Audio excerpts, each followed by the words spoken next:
influencers that are not already in your network? I've talked to a couple startups who've done exclusively that.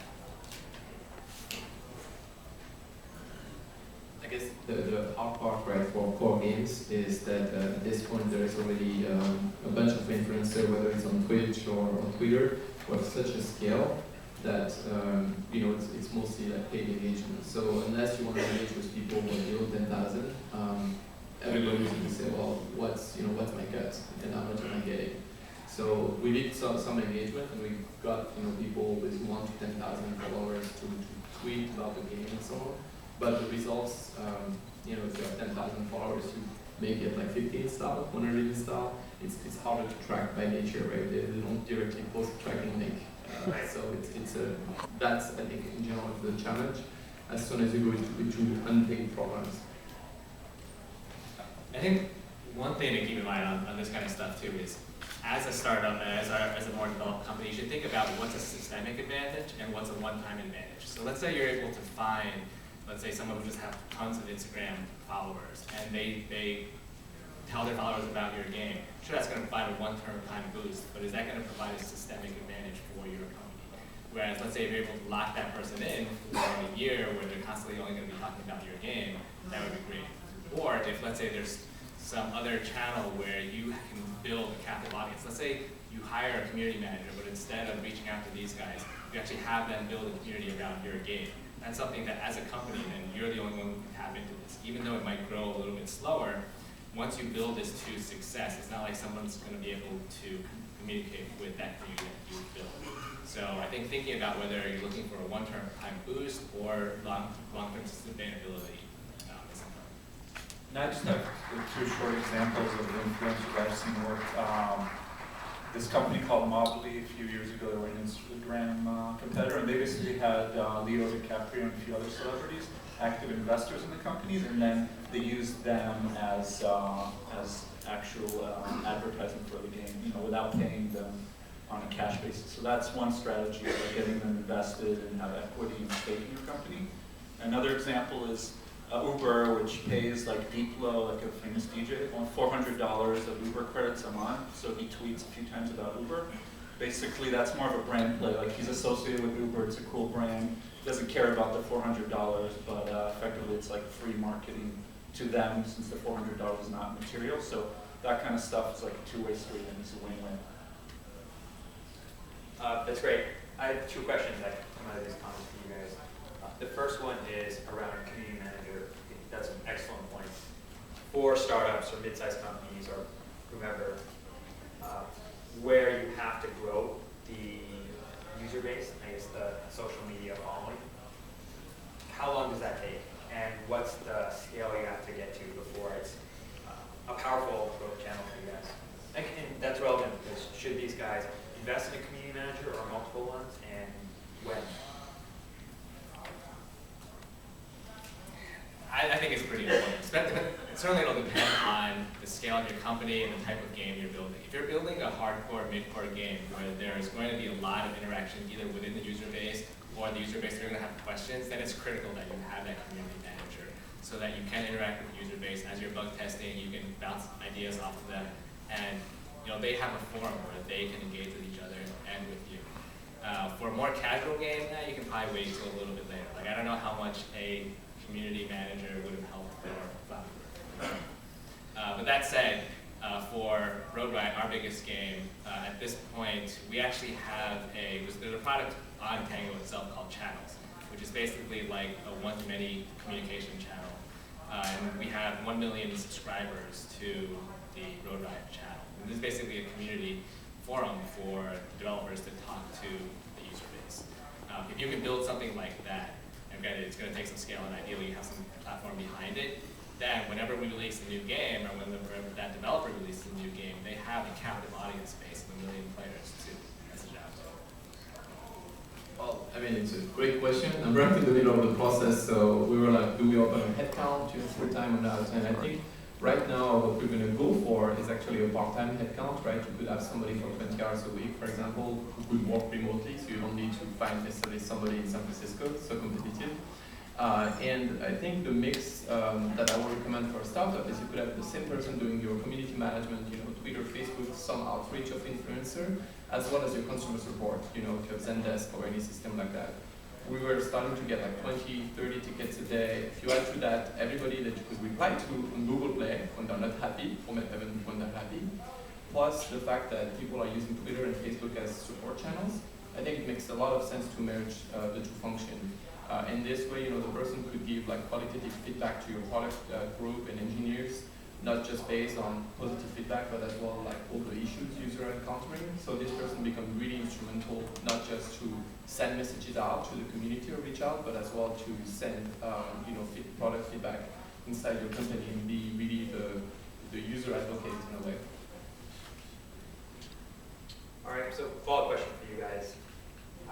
I'm a startup. I have 0 users. Game has not launched, or game just launched, and I'm not getting traction, and I don't have a social network following. Are there any tactics that you guys know to leverage, as kind of like a growth hack, leverage other people's social network or Twitter user followers? And has anyone done it so far? And it's okay if you haven't, if you don't want to give away your secrets. The first one is just to have employees, right? Even if you're a startup of 10 people, each of them has social networks. They are on Twitter, they are on Facebook. So one of the first things we did, like a company with about 80, 90 people in San Francisco, was to ask all of our employees to install the app, to ask their friends to install the app, to communicate about it. I think what's key is really just to make sure you mobilize first and foremost, you know, the people working on it and all their own social network. That will get you 200 or 300 installed users, but I think it's great to have at least this, you know, early user base, because they're going to be very eager to give product feedback. They know they're going to be listened to. I mean, in your question, you mentioned that the app is already live and that the app is not getting traction. I kind of feel like that's a very bad place to be, just because you really should think about how you're going to engage users and have people invite their friends into the application before the app launches, and do a lot of these tactics before it goes live, because you know it really is difficult to get traction after the fact unless you have a lot of money to spend to acquire users. So I think when you're designing your apps, really think about how do I really foster and make it super easy for users to invite their friends to applications. Whenever I download apps, I think it's really common for apps to enable you to invite your friends to the game, either via Facebook, Twitter, via your contact list, via email. I think making it super simple for somebody to invite somebody into the application is really, you really should focus on that before the app launches. And then, you know, personally for me, when I play apps, I think I always think about what's the social heart of this game. What's fun about this game that I would want to experience with somebody else, whether it's competing with them or cooperating with them. And I think having that be an integral part of the application really helps that app get socially shared amongst the networks.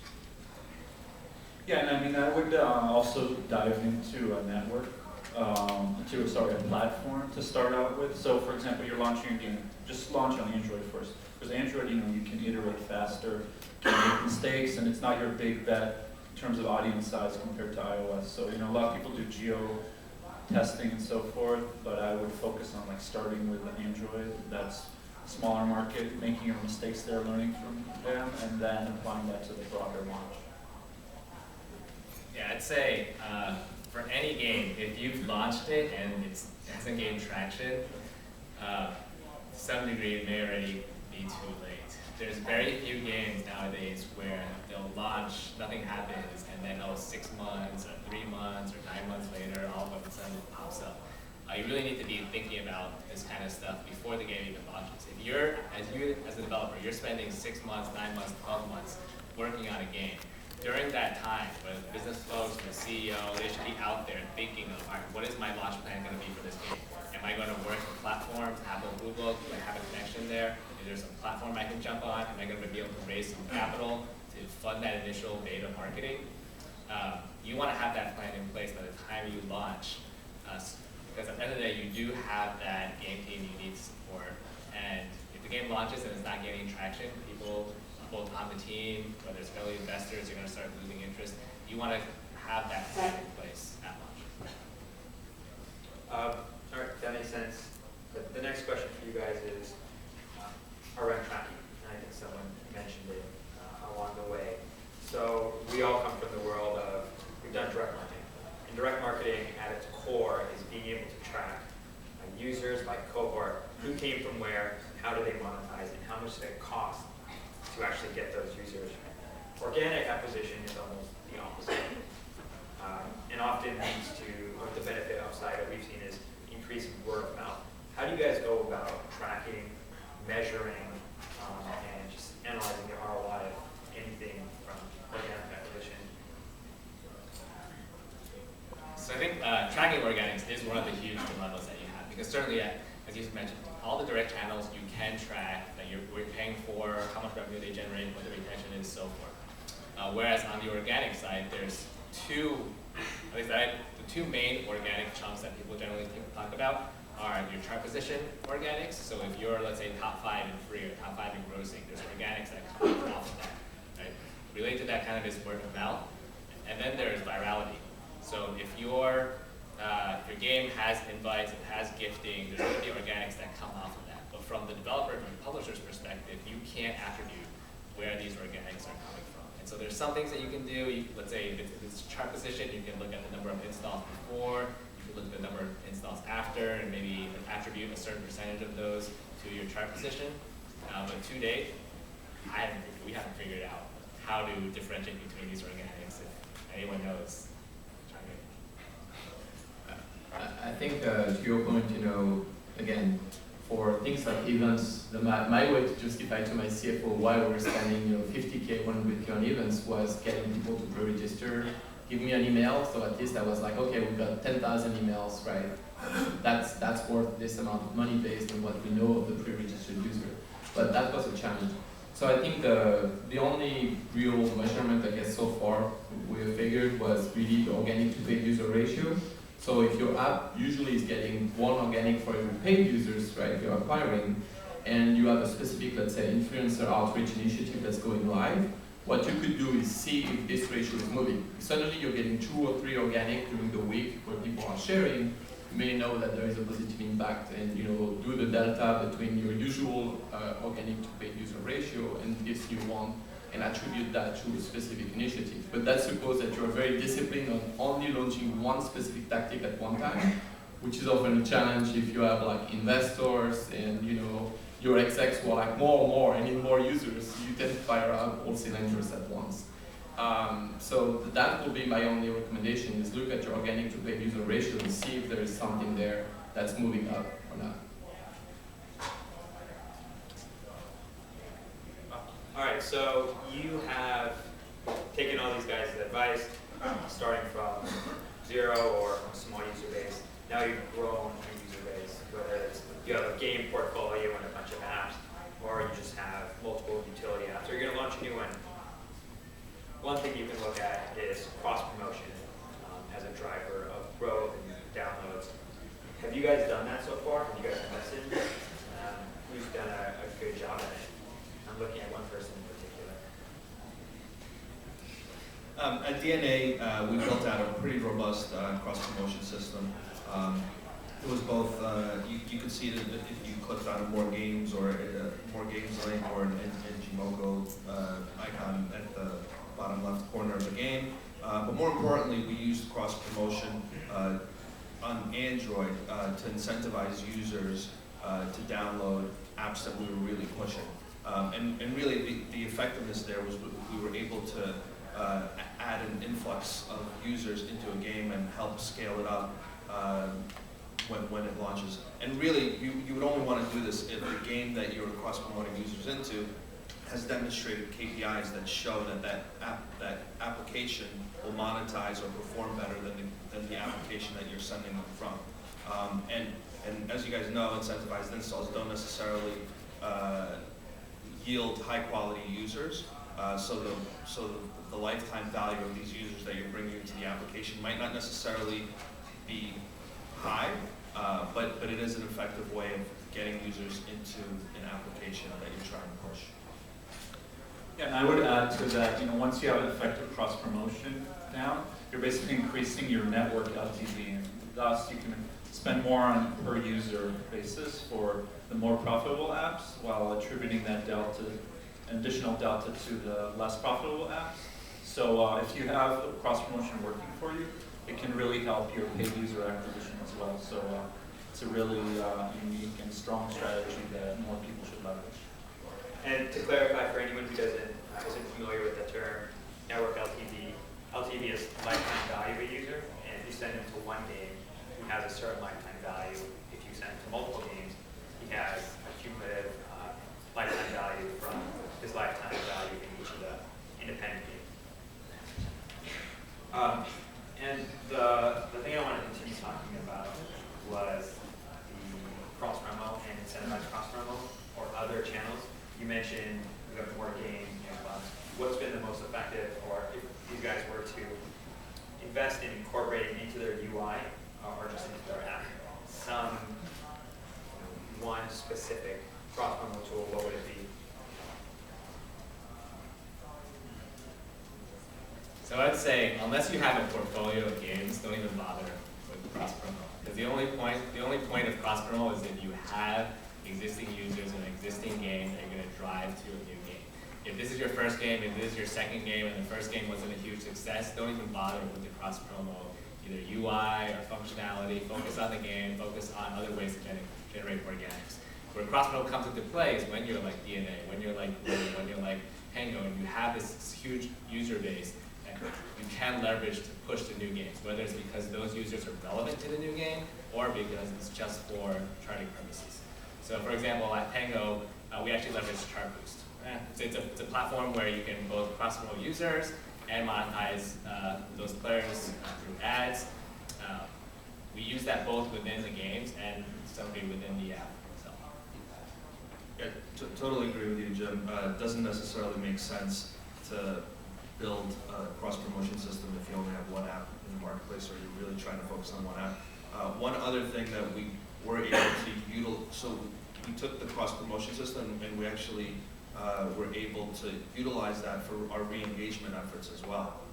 So not only did we use that system to move users around the games, but whenever we identified, hey, this is a quality user, we were able to use that same system to offer them unique benefits that would get them back into the game and get them playing the game. And then we actually did see a pretty sizable lift in lifetime value for those users. So, if you're looking more long term, you can leverage that same system for re-engagement, internal re-engagement. That's great. That makes a lot of sense. Yeah, I would also add, when you're cross-promoting, I think the smartest way is to cross-promote to an engagement activity versus just an install. Because, I mean, somebody will install and then just dump the game and go to the original game. But if they have an objective in the target game, they'll actually go deeper into the funnel and at least experience it a bit. So it's a much deeper experience that's more beneficial than just the install. Thank you, guys. I did want to leave some time for Q&A. If anyone wants to come up and ask a question, raise your hand and just walk up to the mic right there.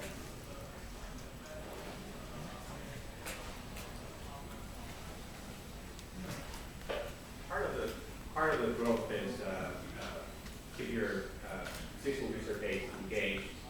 They're happy, they talk to their friends.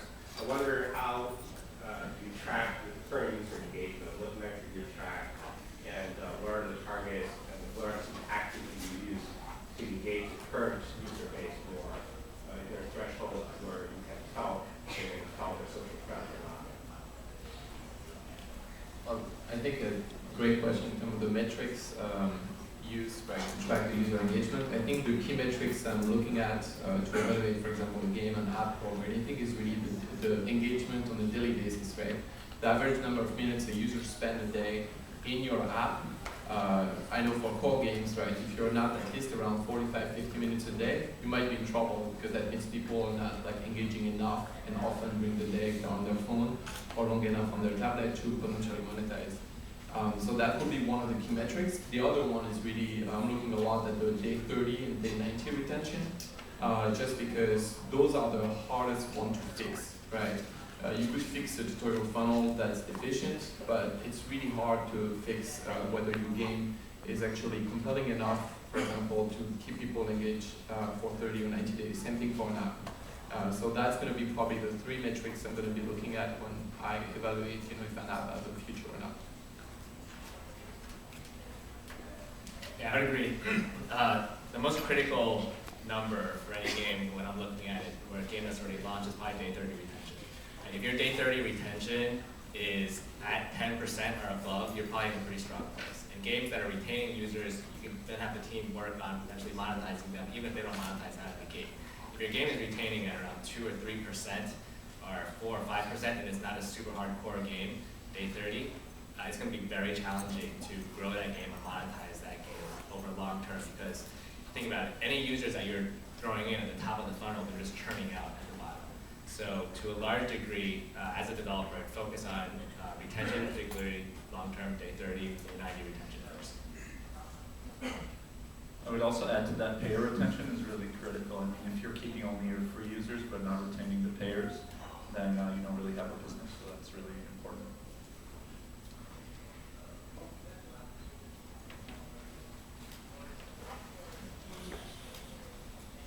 Hi. So I think the comments just now with regards to if your app's out and you don't have a lot of traction yet, then you're in a pretty bad place. So my question is, for those of us who are in the process of developing like a game or an app, and obviously it's not ready yet.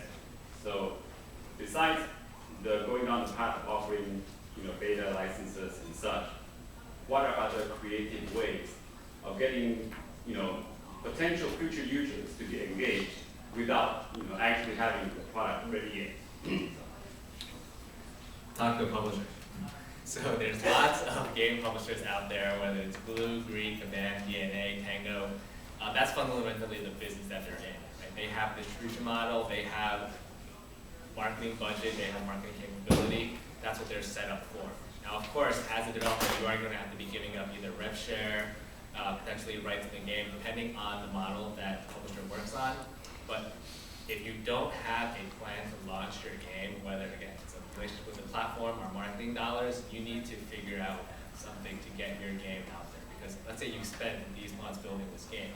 If you're not able to get it to the users, then even if the trade-off is working with the publisher and giving away some rev share, think about it, that's just your first game, right? You could potentially build your second, your third game off of the potential revenue off of that first game.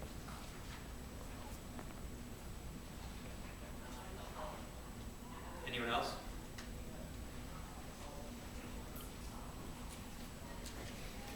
All right, I think we're good then if no one has any more questions. Let's give our panel a big round of applause.